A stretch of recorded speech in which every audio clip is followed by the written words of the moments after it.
Nos acompaña el diputado Carlos Flores Rico, integrante de la Comisión Especial de Seguimiento a las Agresiones a Periodistas. Diputado Carlos Flores Rico, el ejercicio del periodismo en estos tiempos, sobre todo de tanta violencia en el país, se ha complicado. ¿Cuál es su visión? El periodismo y muchas otras cosas más se han complicado en México. Todo aquello que tiene que ver con la democracia, con la relación con la información, con el ejercicio del poder, inclusive con la administración pública y con otros ámbitos que tienen que ver con la vida pública en general, están bajo riesgo. En cuestión de periodismo, las agresiones son enormes, se han multiplicado. Se habla inclusive de que en esta década rebasan ya los 65 homicidios. Se habla en el último año de 11 o 10 personas acaecidas de ese gremio. Se dice también que México es el 9º lugar más peligroso del mundo en términos de impunidad en agresiones a periodistas, y francamente es una situación difícil de manejar porque no hay alternativas reales y de fondo.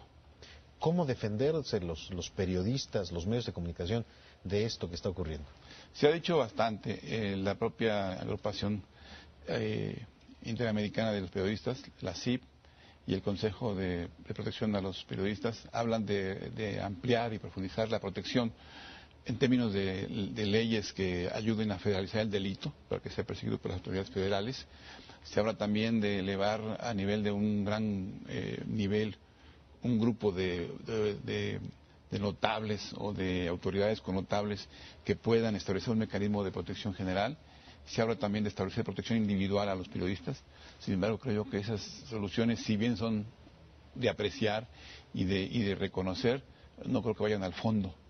Porque en mi opinión el periodista o el político o el administrador o el profesional que desee hablar, que desee denunciar, tiene que exponer. Y en ese sentido no tiene defensa.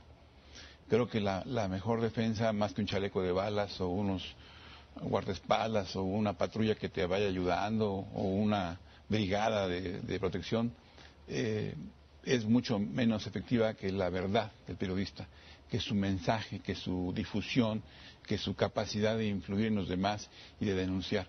Yo creo que el mejor blindaje de un periodista es él mismo y su verdad. En verdad lo siento como una cuestión de oficio, de valientes, cuya mejor defensa es hacer realidad su oficio. Pero pareciera muy complicado, ¿no? Combatir balas con una pluma y una libreta con tinta, pues es difícil. Tienes toda la razón, sobre todo para el que está en ese papel. Yo creo que el que está en riesgo extremo inminente tiene que ser protegido por este mecanismo o por estas formas de blindaje. Pero cuando hablamos de cientos de personas, inclusive de miles, que todos los días exponen su vida y su trabajo al decir su verdad, no tienen manera de ser protegidos por este sistema.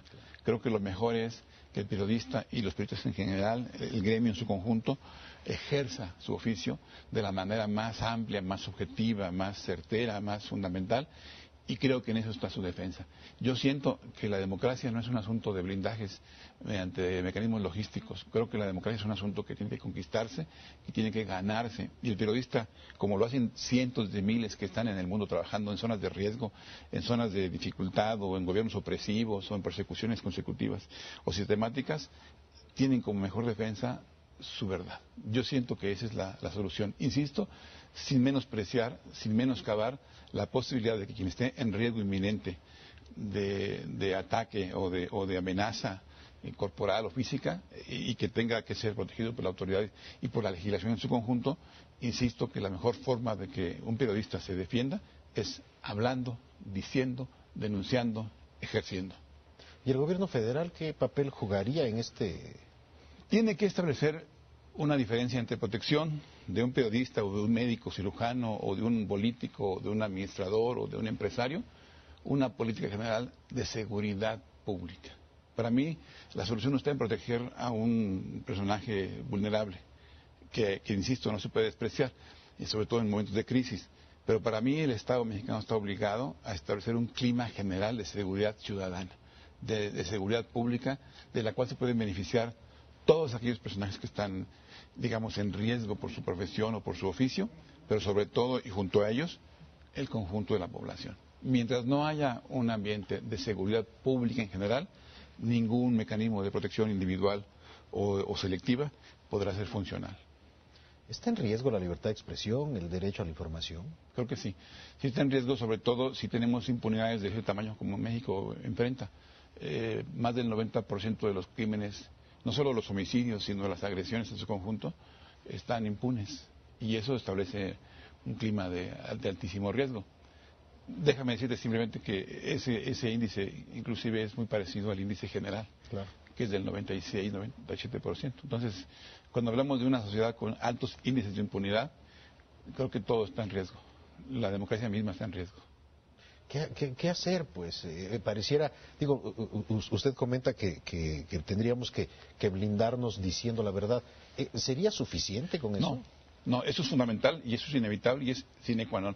Pero además de eso, hay que fortalecer el marco legislativo de derecho, hay que fortalecer los esquemas de investigación, procuración, hay que fortalecer los esquemas de persecución de los delitos y sobre todo fortalecer los sistemas de impartición de justicia y en el fondo de todo este sistema una fórmula nueva para combatir la desigualdad y la pobreza, que yo creo, el marco general donde se genera todo este fluido de violencia, de inseguridad, de incertidumbre, de inestabilidad y de malestar social en general. De fondo, creo que la gran obligación y el reto del Estado mexicano es resolver el problema de la pobreza y la desigualdad, mejorar la reactivación de la economía para generar empleo productivo y opciones hacia la gente, y en segundo lugar, como un gran marco amplio, un reforzamiento total del Estado de Derecho que incluya desde luego la certidumbre jurídica, la vigencia del Estado de Derecho, la capacidad de prevención de la seguridad y fundamentalmente la capacidad de persecución a quien cometa una falta o un delito y que abata, digamos, ampliamente la impunidad que hace mella completamente en el sistema democrático, fundamentalmente en su centro más nervioso, que es la comunicación, la información y la propia gestión de gobierno. Desde la Cámara de Diputados, desde esta Comisión Especial de Seguimiento, ¿se puede hacer algo? ¿Se está haciendo algo? Se puede hacer algo, pero es muy limitado, porque limitado es el objeto de la comisión. La comisión tiene como fundamento es cuidar que la Fiscalía, que a su vez se formó hace poquito, pueda funcionar, pero está limitada a la persecución de lo que ya ocurrió. Creo que es tiempo de rebasar eso. La Fiscalía no está funcionando, no ha consignado más de 4 o 5 casos, no ha logrado más que 1 o 2 encarcelamientos. Y finalmente yo siento que el asunto es de prevención. Y más que de prevención, de un nuevo ambiente democrático en el que se pueda establecer una nueva fórmula de ejercicio, no solo del periodismo, sino de cualquier profesión que tenga que ver con la comunicación, entre ellos los propios líderes políticos, los administradores públicos, los gobernantes y desde luego las organizaciones civiles que se dedican también a la defensa de derechos humanos. Gracias, diputado Carlos Flores Rico, por haber estado con nosotros.